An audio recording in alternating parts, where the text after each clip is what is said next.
Welcome to the Plasma Studio, man. Oh, thank you so much. Yeah. It's awesome here. How enjoying yourself in here, man? Yeah, man. It's the blue ambient lighting that's doing it for me. That's the one, yeah. Yeah. I thought you liked green, mate. Oh, green was better. How are you enjoying the Oz tour so far? Yeah, it's been great, man. It's been last weekend was Melbourne, Perth, and Adelaide in a row. It was great. Really good parties, wicked vibes. So many people coming down and really sort of enjoying the music. So it's been really great. And now a couple of days downtown Melbourne in the Plasma Studio, with yourself, writing some really good music. It's been nice. We definitely need to reset after the weekend. That's right. Yeah. Any other notable moments? Not that I can tell on camera. What's your favourite Australian TV show? My favourite Australian TV show? I'd have to think about that for a little moment here. I thought you might be able to come up with a few. Obviously, does Big Les count? Yeah, sure does. Obviously Big Les is out there with the Flying Doctors. That's right. And what else have you guys got? I'm a massive MasterChef fan, and you got an Australian version, but it's a bit crap. I don't know when when it's English people cooking, it's really funny. When it's Australian people cooking, it just gets a little bit of a joke, yeah. Yeah, I don't know why. I just don't know why. I can't put my finger on it. Yeah, I think it's the twang, man. It's all about that. The English twang, yeah. It's made me lose my appetite. So how do you like DJing as opposed to the live show, man? I've always loved DJing, I've been doing it since I was 15. I spent my entire teens washing dishes, buying vinyl, when I got my first turntable, I wasn't even rich enough to buy two, I had to buy one first, and then work a bit longer, I could buy a second one.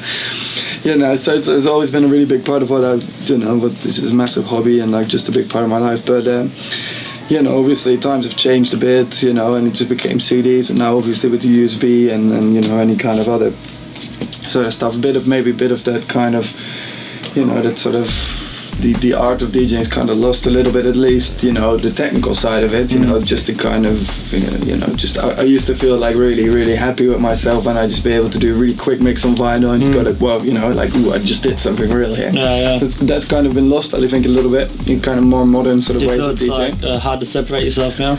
Well, to an extent, in different ways, that's sort of really sort of the art of DJing, that the technical side, that has disappeared because you can just use quantized function now and whatever if you want. Obviously, the selection still and building a set and obviously just playing kind of your own music, that kind of stuff, that's still there, just as it was. But I wonder sometimes how many people really appreciate that anymore, the storytelling DJing set, whether people just want to hear drops, I just don't want to be too negative about it, but I think it's just mostly that things really changed. I think the landscape of DJing has changed, and I've sort of been seeing this happening for a while, and some of the satisfaction that I used to get out of DJing has disappeared a bit, especially with the technical side. So from that, I'm just sort of, I don't want to sort of sit here and reminisce. I want to sort of say all right, so what is our time? What is now? Because in 10 years time we'll look back on this era and we'll think the way we speak about vinyl, 10 years ago. Surely. So, my idea for a while has just been to do a live show where maybe taking some influence from techno people that I follow, and they've been doing that for a while, and it's just kind of much more of a normal format there, and then I can take something part of my studio onto a stage and communicate that directly with a crowd, and have maybe more of my skills, maybe more technical ability onto a stage rather than just the DJ and the USB sort of approach. It's just been we've been touring it now for a month. It's been really fun, really hard work as well, but it's sort of turned into this audio visual show where I play on a bunch of equipment, sort of half digital, half analog, so analog mixing, effects and whatever, but also machine studio is kind of a main part of it, just digital drum computer, and just kind of playing melodies live, build a big visual show that is MIDI triggered. In other words, if I hit a note or do something, a key, change a parameter, that will influence or directly trigger visuals. So it's not like a DVD that's running or something like that. So I think with this whole sort of DJing, sort of this shift in kind of the approach to DJing, I just kind of wanted to experiment more, do something with it, you know, not sit here and just reminisce about how great, you know, vinyl is. Do you feel like it's giving you a bit of that buzz back? Like well, yeah, I mean, there it is, you know, I think so. You know, I mean, maybe that's probably the best way to put it, that some of the buzz that I used to have with DJing is kind of getting nervous and excited before you play and that sort of thing. Yeah, exactly that, you know, because like, I mean, I put a lot into my DJing set still, and I still do really enjoy that, but you can play it safe if you have to, you know, if you're not feeling good or whatever, you can play it safe and nobody will really know, you know, I mean, like, at least, you know, you can always be good enough that way. And with live, it's not like that, you know, if I'm not 110% on top of it, it's just, you know, it's not good enough.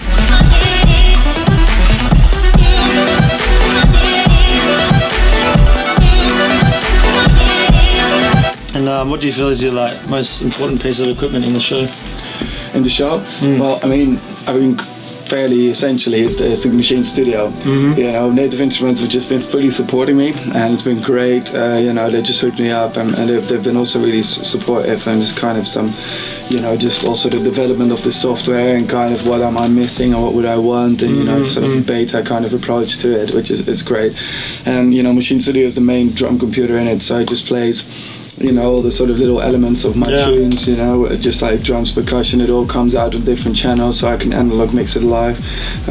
But yeah, the ability of that is great. I mean, like in the past I did live shows on MPC, you know, old school analog MPC. Do you feel you've been able to develop the show since you've changed the machine? Yeah, a lot, you know, I mean, like a couple of different, I mean, like I work in Logic, you know, my tunes, I make them like that, so I have to just strip them completely into its parts and then put them in Machine Studio.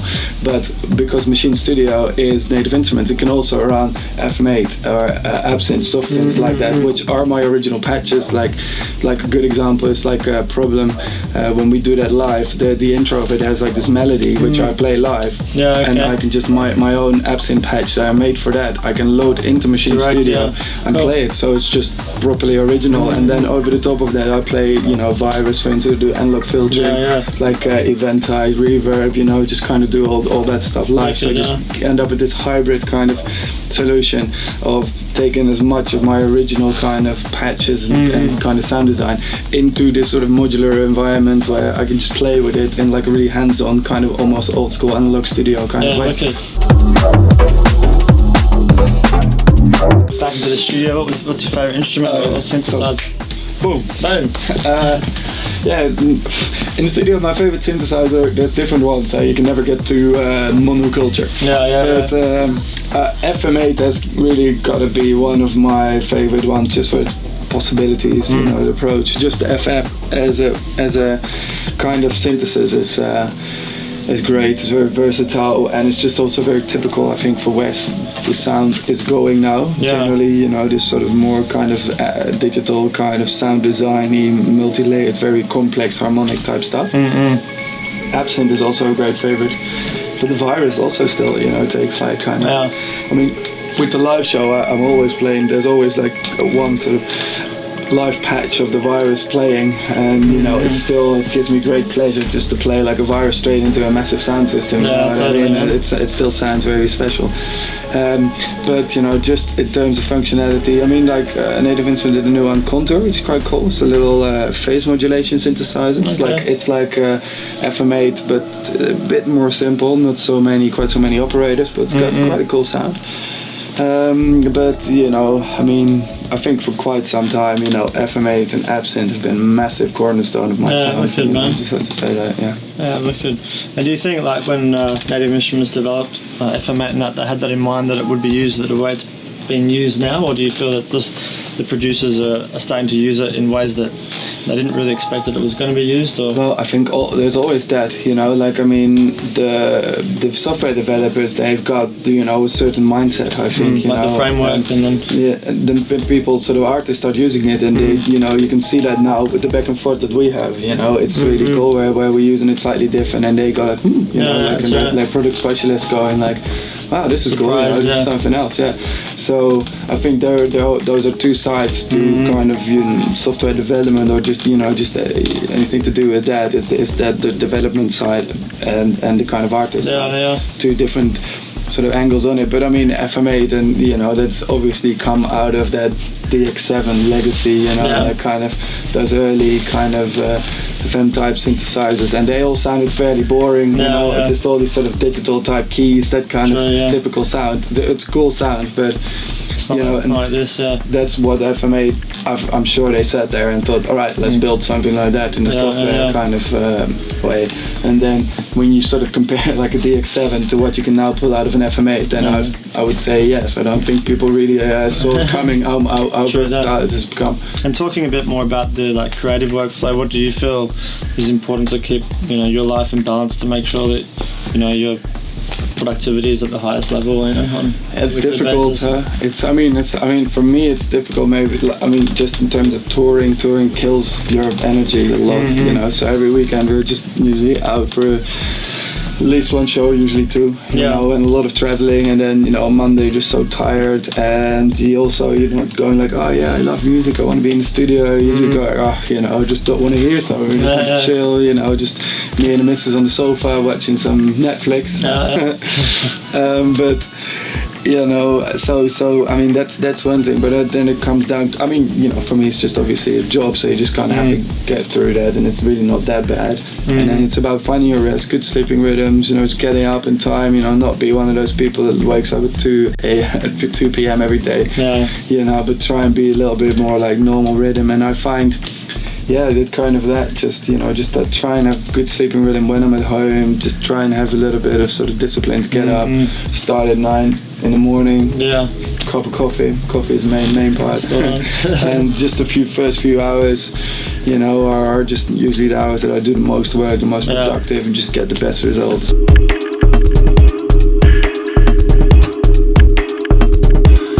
You know, when you're writing music, how do you feel about like grooves and these kind of things? What actually make you, you know, feel good, and like what do you feel the emphasis is on those kind of things, and what makes you feel like, okay, I can move forward? You mean like on the human side of on sort a human production? side, like, you know, when you're arranging stuff and you know, like just thinking about things, you know, separate to technical stuff, just in terms of feeling. And that's difficult, obviously, because like, I mean, like that what you're describing is what really actually makes your music like relatable, huh? Pretty much. I mean, like what it's not made by a computer, and you gotta somehow get that across. I don't know where it comes from. Right? It's part of your creativity and your like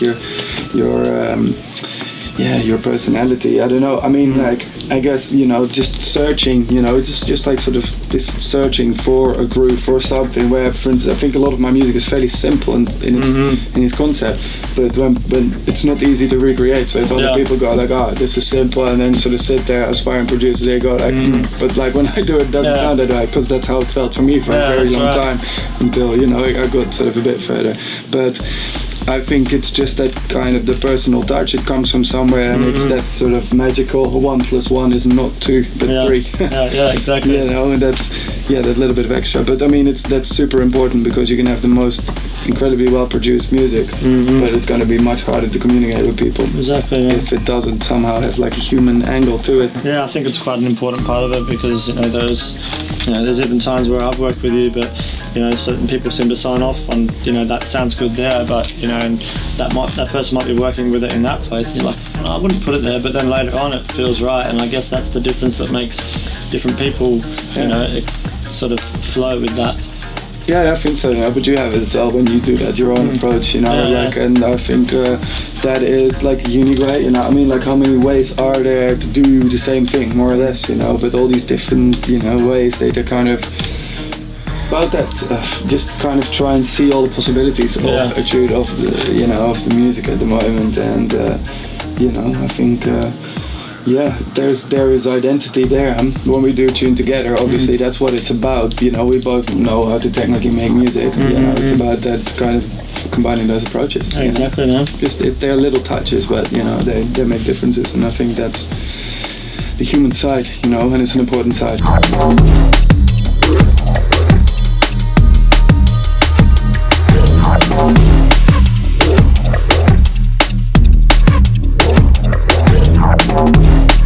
Thanks for coming, man. Oh, it's my pleasure. And I look forward to having you back again. Oh, mate, yeah, me too. You know, I'm always in my element in the plasma studio. That's so how we roll. keep it plasma, people. Keep it plasma.